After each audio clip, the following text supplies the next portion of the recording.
សូមស្វាគមន៍ចំពោះកម្មការមេរៀនបន្តទៀតសម្រាប់មេរៀននេះគឺយើងធ្វើការស្វែងយល់អំពីផ្ទាំង interface របស់កម្មវិធី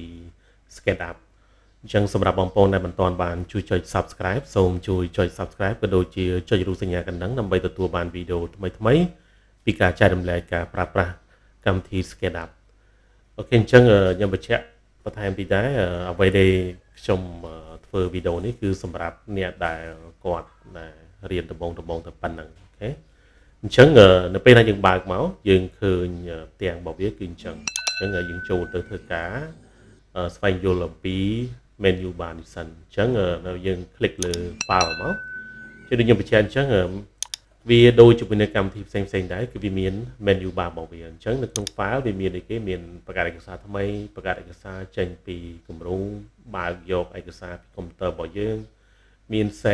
save as ខ្ញុំគិតថាយើងនឹងយល់អំពីរបៀបនៃការប្រើប្រាស់ save ហើយនិង save as នេះហើយ save a copy ហើយមាននៅខាងច្រើនទៀតដូចជាយើងអាចធ្វើការ import ឬក៏ export ហើយអាច set up print ហើយនឹងបិទកម្មវិធីមួយទៀតតើតើតជាមួយនឹង edit វាមាន undo redo មាន cut មាន copy មាន delete កាយឥឡូវឧទាហរណ៍ថាអញ្ចឹងខ្ញុំdelete កាយឧទាហរណ៍យើងមានកាយមួយចុះ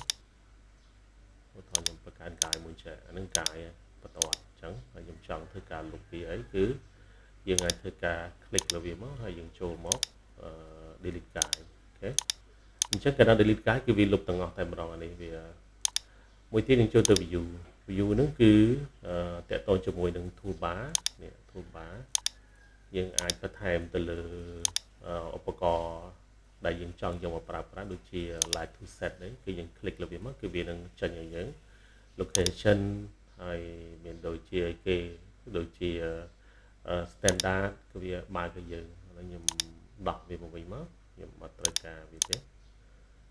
អូខេហើយខ្ញុំចុចអូខេអញ្ចឹងហ្នឹងតកតងជាមួយនឹងview ហើយវាតកតងនឹង view ហ្នឹងគឺវាមានដូចជាគេលាក់ទៅលើ geometry លាក់ object ហើយ select ទៅលើ plan ហើយអានេះគឺតកតងនឹង abscess នេះឧទាហរណ៍យើងចង់ធ្វើការលាក់វាទេយើងអាចលាក់វាអញ្ចឹងមកឬក៏យើងបើកវាវិញហើយមួយទៀតតកតងជាមួយនឹងកាយហ្នឹងឧទាហរណ៍ថាខ្ញុំបង្កើតកាយខ្ញុំបង្កើតកាយចេះឧទាហរណ៍កើតមកถ้าខ្ញុំធ្វើកាយអញ្ចឹងយើងអាចធ្វើការបិទបើកវាបានដែរនេះឃើញទេយើងធ្វើការបង្ហាញវាឬក៏លាក់វាឥឡូវយើងធ្វើការលុបវាហើយមួយទៀតយើងចូលមកពីគេទៀតមាន shadow មាន fog មានតកតងជាមួយនឹងការបង្ហាញទៅលើជ្រុងរបស់ object ជាដើមហើយចូលទៅកាមេរ៉ាគឺ control ទៅលើការបង្ហាញរបស់object ដែលស្ថិតនៅក្នុងdrawing area នេះដូចយើងអាចមើលវាដូចជាយើងអាចមើលពីខាងលើអញ្ចឹងគឺ control ទៅលើការមើល object នៅក្នុងផ្ទាំងហ្នឹងយើងមើលពីខាងលើយើងអាចមើលវាពីខាងមុខអញ្ចឹងយើងអាចសេរីបានហើយយើងអាចមើលវាជាលក្ខណៈ ISO ហើយយើងអាចធ្វើការដូចជា orbit យើងអាចដូចជា pan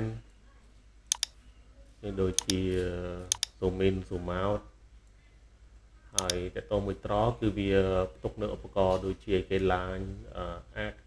shape ហើយនឹង sandbox ជាដើមអញ្ចឹងគឺអានឹងតកតជាមួយនឹងត្រគឺជាឧបករណ៍ប្រើដើម្បីធ្វើការគូសបង្កើត object ហើយវាមាន tool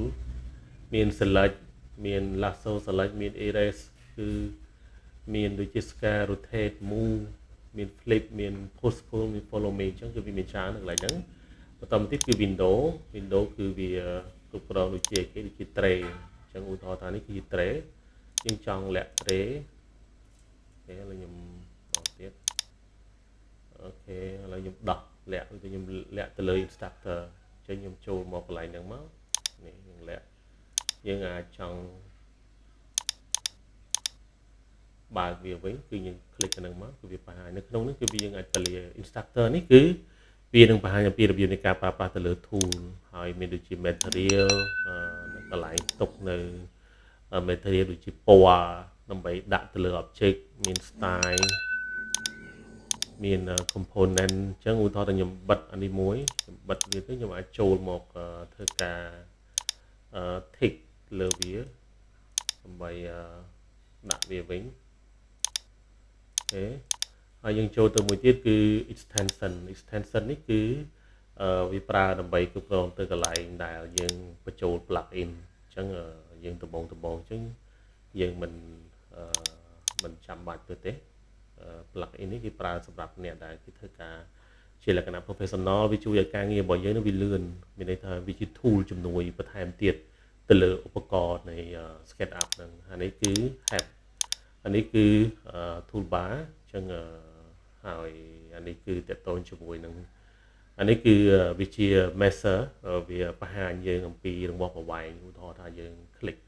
activate ទៅលើគេ length អញ្ចឹងគឺវាបង្ហាញឲ្យយើងប្រើប្រាស់ទៅលើ tab នេះគឺប្រើដើម្បីវាស់អញ្ចឹងយើងគាត់នឹង click មកយើងអូសមកគឺវានឹងធ្វើការបង្ហាញទៅលើប្រវែងឲ្យយើងអញ្ចឹងវាងាយស្រួលអញ្ចឹងអានេះឧទាហរណ៍ខ្ញុំគូសជាការ៉េមួយអញ្ចឹងគឺវានឹងបង្ហាញឲ្យយើងតែម្ដងខ្ញុំអាចទាញឡើងលើក៏វាបង្ហាញឲ្យយើងដែរអូខេអញ្ចឹងសម្រាប់មេរៀននេះគឺយើងបានធ្វើការស្វែងយល់បន្ថែមទៀតតកតងជាមួយនឹងផ្ទាំងរបស់វាតកតងជាមួយនឹង menu bar អូខេអញ្ចឹងសូមអរគុណសូមជម្រាបលា